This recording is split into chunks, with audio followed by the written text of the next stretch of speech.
اهلا اهلا اخي العزيز. عندك اخبار عن شو اللي صار في درعا اليوم، اليس كذلك؟ انا عندي اخبار، انا عايشه مع اهلي تقريبا وناسي وجيراني يوم بيوم عن الاحداث اللي عم بتصير بدرعا. نعم.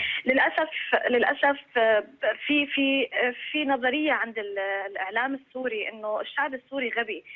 بيحاولوا يستغلوا الشعب السوري بأبشع الطرق من خلال كل الترهات اللي عم يطلقوها بالعصابات والمندسين وإلى ما ذلك. نعم. أنا بس بدي خبرك شغلة، الكل حضر وتابع خطاب اللي تم بمجلس الشعب. أنت برأيك كإعلامي ولا أي مواطن عربي بالوطن العربي، هل هذا هو مجلس الشعب اللي نحن نستحق أنه يمثلنا؟ عبارة عن شعراء ومطربين ومغنين، هل هذا هو مجلس الشعب اللي عم يتغنى على دماء شهدائنا؟ طيب اليوم بدرعا تم إطلاق رصاص حي من كل الجهات على المدنيين العزل، من بيناتهم 2 من أصدقاء العيلة. يعني اليوم توفى 2 من أصدقاء إخواتي اللي ربيانين ببيتنا، اللي عايشين معاهم، اللي أكلنا وشربنا سوا وربينا سوا. وشو ذنبهم؟ ذنبهم إنهم طلعوا ينادوا بالحرية وبكل دم بارد. وسائل الإعلام طيب ميس، هذه نقطة مهمة. ميس كاميران معنا من القامشلي كان يقول قبل قليل احنا مش بس دعاة جنسية، وتحدث عن حاجة إلى الحرية. أنت أشرت إلى تركيبة مجلس الشعب السوري، معنى هذا الإصلاح السياسي. هل ترين أنه النظام مستعد أنه يتجاوب معكم أبعد من مجرد إجراءات؟ لا، النظام عم بيراوغ، النظام عم بينافق على دماء شعبنا، النظام عم بيراوغ وعم يعمل بيسكتونا ببونبون بحبات شوكولاته. نحن مش دعاة شوكولاته، نحن بدنا اصلاح كامل. الشعب السوري عانى من القمع والخوف 42 سنه، نحن خايفين، نحن جواتنا الخوف. لهلا الناس عم تتقتل بالشوارع وماما بتخبرني انه في ناس عم بيموتوا بالشوارع وخايفه تخبرني انه ليجوا يحبسوني ولا يحبسوها، لانه خايفين يخبروني انه في قتل. تصور درجه الخوف اللي ربونا عليها، الدكتاتوريه اللي عايشين فيها. نحن بنخاف من نظامنا اكثر ما بنخاف من اسرائيل. بسوريا فيك تطلع تسب على اللي بدك اياه، الا النظام اوعى. طيب. الا هو النظام السوري مؤله. ما هو الحل في نظرك ميس؟ ما الحل في نظرك؟ الحل برأيي بداية لازم الإعلام العربي كامل يتوجه مباشرة لدرعا ولكل المحافظات السورية، يكون في كاميرات حية من التلفزيونات والصحافة تنتشر بالشوارع لتفرجي الحقيقة اللي عم نشوفها على التلفزيونات هي جزء بسيط صغير جدا عم تطلع من الموبايلات، من شهود العيان، من الناس اللي عم تعرف الأخبار من أهالينا. بس الصحفيين لازم ينزلوا على الشارع وعلى الأرض ويشوفوا الحقيقة، يشوفوا شو عم بيصير بالعالم. القمع اللي عم يتعرضوا له أهلي والناس بدرعا ما في ولا تعرضنا له 42 سنه، ما تعرضنا لاي احتلال لا من اسرائيل ولا طيب. خوف من اسرائيل. خليك ميس، نحن بنخاف من النظام السوري، هو عدونا. ميس أشكرك جزيلا يا ميس، لأنني سأرحب الآن في استوديو نقطة حوار بالدكتور محمود السيد الدغيم، وهو باحث أكاديمي وأستاذ جامعي في جامعة لندن. مرحبا بك دكتور محمود. تستمع إلى ميس مواطنة سورية تبدو يائسة من نظام الحكم في سوريا. في نظرك هل يستطيع النظام أن يستوعب هذه الحركة الاحتجاجية أم أنه قد فات الأوان؟ لا يوجد لدينا نظام حكم في سوريا مع الأسف الشديد. لدينا هذه عصابة جاءت بالانقلابات العسكرية وهي قوة احتلال بكل معنى الكلمة. ما يجري في سوريا أولا لا توجد وزارة وطنية، لا يوجد مجلس شعب وطني، لا يوجد رئيس وطني، لأنه وأكبر دليل الخطاب الذي ألقاه وهو يضحك فوق دماء 300 شهيد من أبناء سوريا، منهم طفلة في 4 من عمرها وشاب في 11 وشباب في 14. لدينا الآن مئات المعتقلين من الأحداث. وحتى أقولها بصراحة، هنالك معلومات عن اغتصاب للأطفال من قبل قوى الأمن. لا تستغرب هذا الموضوع، هذه قوات احتلال يرتكبون كل الموبقات. طيب. هنالك اغتصاب لبنات موجودة في سوريا، يرعبون الناس بهذه العملية، يعتقلون بنات من أجل آبائهن ومن أجل أخوتهن. طيب. عندما تقول شخصيات معارضة مثل هذا الكلام، عليها دائما أن تدعمه بأدلة. أنا لدي الأدلة. نعم. أستاذ نور الدين، أنا كنت في سنة 1980 عضو في حزب البعث، كنت عضو قيادة منطقة، عضو قيادة شعبي في معركة النعمان. نعم. تم اعتقال زوجة واحد من معصران اسمه حمدون حتى جاء وسلم نفسه. أذكر هذا الاسم وأعرفه جيدا، وكان عضوا عاملا في حزب البعث. طيب الآن النظام أقدم على سلسلة من الإجراءات يضطهد البعثيين قبل غيرهم. طيب دعك من هذا، يضطهد الجميع. لا، في النهاية إذا عندك حسابات مع النظام، خلينا نحكي عن وضع الشعب السوري. الرئيس بشار الأسد أقدم على سلسلة من الإجراءات، تشكيل عدد من اللجان تتعامل مع قضايا جوهرية. في رأيك هذا الكلام فاضي؟ نحن لا نثق حتى بالقضاة، لأن من شروط القاضي منذ وصول حافظ الأسد حتى الآن القضاة كلهم يجب أن يكون موالي للنظام، ليس بعثيا فقط، موالي للنظام. ولذلك التحقيق يتطلب النزاهة. نحن نطالب بتحقيق دولة، فليتفضل تحقيق دولة وليرى. نطالب بوجود إعلام دولة نزيه. في سوريا لا يوجد إعلام نزيه، لا يوجد قضاة نزيهة. لماذا هذه المطالب؟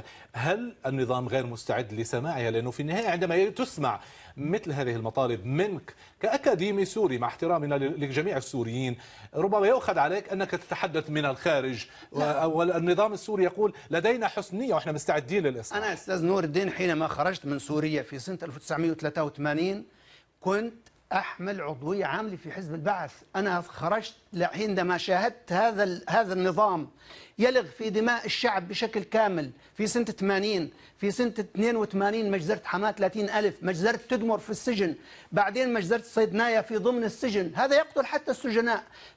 فماذا تطلب مني حينما أرى دماء أهلي تمتد من الحسكة حتى درعا حتى اللاذقية حتى بانياس؟ في هذا اليوم شهداء في حرسة، البارحة في الليل حاصر الجامع العمري في درعا، وعندما جاء المعتصمون بدأ إطلاق النار منذ الليل وفي النهار. الآن يقول يعني الجهاز العميل له يقول 10 شهداء في درعا، بينما العدد تجاوز 20 في بانياس، في طرطوس، في اللاذقية، في جبلة، في المعرة، في جبل الزاوية، في إدلب، في كل هذه المناطق، في حرسة، في دوما، في بابا عمر محيطة والوعر، في الخالدية، في حمص، في كل هذه المناطق. طيب. خلينا نسمع صوت الآن دكتور محمود. صوت من سوريا. أبو حسين مواطن سوري أعتقد معنا على الهواء. مرحبا بك يا أبو حسين. السلام عليكم. وعليكم السلام. وعليكم السلام. أخي أنا راح أقول له شغلة للأستاذ اللي عندك المعارض دكتور محمود الدغيم. نعم فضل. نعم، راح أوجه له رسالة ونصيحة. تفضل. الطالب السورية دخلت أسبوعها الرابع، عندما قامت طالبت بالإصلاح، وقطار الإصلاح انطلق في سوريا وبسرعة كبيرة. أقول له شيئا بالمنطق والعقل. أنتم عندما حصلت المظاهرات في تونس ومصر قلتم في نفسكم جاءتنا الفرصة الذهبية التي ننتظرها منذ زمان. منذ زمان أمريكا وإسرائيل معها كانت تحاول إسقاط نظام الرئيس الراحل حافظ الأسد ولم تستطيع. وقالت أمريكا بلسانها، اعترفت لقد صرفنا على هذا الموضوع ما يكفي لإقامة حرب. يلا أبو حسين أوجز يا أبو حسين. عما أوجز وقطار الإصلاح انطلق. المظاهرات يا أخي العزيز أنت يا مصري عندما بدأت في مصر في أسبوعها بعد 7 أيام نزل الشعب المصري كله إلى الشارع. ألا تلاحظ معي أن المظاهرات في سوريا تقل أعدادها؟ هذا يعني أنه ليس كل الشعب السوري كله راض عن الرئيس بشار الأسد. طيب. أنتم تطلقون الرسائل عبر الفيسبوك من الخارج إلى هؤلاء الناس أبو حسين وتثيرون الفتنة الطائفية. أبو حسين لا يمكنك أن تستهين بإرادة الشعب السوري. خلي الدكتور محمد يرد عليك. عفوا اسمع يا أخي. أولا إذا قلت عن الطائفية فالطائف الأول والأخير هو بشار الأسد والعصابة المحيطة به من آل مخلوف وآل شاليش وإلى آخره، هؤلاء عصابته. هؤلاء لا يتورعون عن قتل أي إنسان. حتى الطائفة العلوية الذي يقف ضد الطائفية من الطائفة العلوية يقتل، وأنت تعرف ذلك. العلويون المعارضون لهذه العصابة ذاقوا الويل وتم اغتيال الكثير منهم. غازي كنعان لم يكن سنيا، كان علويا، تم اغتياله من قبل النظام ثم قالوا انتحر. قبل ذلك محمد عمران دكتور محمود قتل في طرابلس. أبو حسين يركز يقول لك قطار الإصلاح انطلق. كيف ينطلق قطار؟ ما هل المفسد والفاسد يطلق قطار إصلاح؟ أو نصدق هذا الكلام؟ هل تريد أن تعرض سوريا لكل هذه الأخطار الإقليمية؟ أنا لم أعرض. المعارضة ليس لها علاقة بهذه المظاهرات. هذه المظاهرات انطلقت من تلقاء نفسها. هؤلاء الناس رحم الله أبو عزيزي الذي أطلق القطار لم تطلقوا المعارضة السورية، لا الإخوان المسلمون ولا غيرهم ولا المصريون. الذي أطلق القطار، قطار الثورة في البلدان العربية، المرحوم بو عزيزي من بوزيد في تونس. نعم. هذا الذي أطلق القطار. والقطار وصل إلى مصر، وصل إلى ليبيا، إلى اليمن. ليس المعارضة السورية. هذا شعب يستحق حياة أفضل، نستحق رئيس أفضل. ماذا جاء حافظ الأسد وابنه عفوا 11 سنة وهو يفسد بشار الأسد؟ ماذا حصل؟ لحظة أبو حسين، أرجو أن أسمع تعليقا أخيرا من أبو حسين. شو رأيك برد الدكتور محمود على ما قلته يا أبو حسين؟ دكتور محمود عم بقول قطار الإصلاح نعم انطلق من تونس ووصل إلى مصر، لكن في سوريا الوضع مختلف. لم ينزل الشعب السوري، ما زالوا أقلية المعارضين. لا ردك يا دكتور محمود على هذه النقطة. طبعا البطش في سوريا، في تونس لعلمك. اسمع لحظة يحرقوا البلد ونسكت. معلش الخط معك، وأنا عارف أنك عم تتكلم من خط مخابرات مجاني. لحظة، طول بالك، لا تخاف. حرام دكتور. دكتور محمود طول بالك، هذا متحور. أرجو تفضل ريح. لحظة. الجيش التونسي، اسمع، القمع في سوريا ليس له مثيل. في تونس الجيش التونسي وقف موقفا شريفا. في مصر الجيش التونسي وقف موقفا وحمل مظاهرات. أرجو دكتور محمود أنك تعتذر من أبو حسين لأنك اتهمته بكلام لا يقبل. أنا أعتذر من كل صادق، وإذا كان أبو حسين صادق في كلامه أعتذر منه. طيب. أما إذا كان يتكلم، هذا برنامج الحوار المتكافئ. طيب. لا بأس. على كل استمع إلى يسار زكريا موجود في دمشق أيضا. مرحبا بك يا يسار. تحياتي أستاذ الكريم. أهلا بك. سيدي الكريم، أنا أولا لا أؤيد أبو حسين ولا أؤيد ضيفك الكريم. نعم هناك هيمنة أمنية في سوريا، هناك حاجة ماسة جدا جدا للإصلاح والتغيير، هناك بطء في مسيرة الإصلاح التي يطلبها الشارع السوري، ومن نزلوا إلى الشارع ليسوا بالعشرات ولا بالمئات منذ آلاف.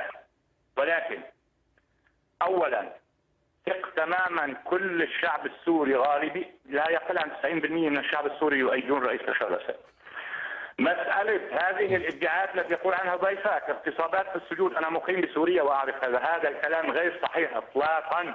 هناك هيمنة أمنية، ولكن هناك احترام للمواطن السوري من قبل الأجهزة الأمنية. أوكي يسار. لا تصل الأمور إلى درجة الاغتصاب. خلينا نسمع ماذا يقول دكتور محمود. كثير من التحدي لما دفعت به في هذا الحوار. طل الملوحي ماذا فعلوا بها وهي فتاة اعتقلت أحداث بعد سنوات لم تبلغ 20، وتم فبركة أشرطة فيديو من قبل أجهزة الأمن الحقيرة، أقولها بصراحة. صوروها ثم قالوا عنها عاهرة وهي أشرف منهم جميعا. أنا أقول هذا الكلام وأنت تعرف هذا الكلام، أننا نتكلم صدق.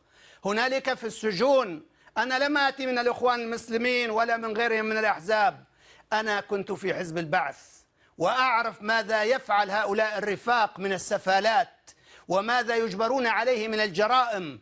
أنا حينما تركت سوريا تركتها حرا فقط لكي لا ألغ بدماء السوريين. عفوا أرجوك، حينما يقول هذا الكلام أن المظاهرات في سوريا أضعف منها في تونس. نعم هذا ما يقول. طبعا لأن القتل الذي يمارسه النظام ب 13 جهاز مخابرات بالمصائد الأمنية، بالإضافة لتوريط بعد الفصائل الفلسطينية. أشكرك كل جزيلا. هذا الشيء نحن نعلمه. واستيراد حزب الله من لبنان. دكتور محمود الدغيم الباحث الأكاديمي بجامعة لندن، أشكرك جزيلا. الوقت يداهمنا. مشاركة أخرى بالويب كام. عادل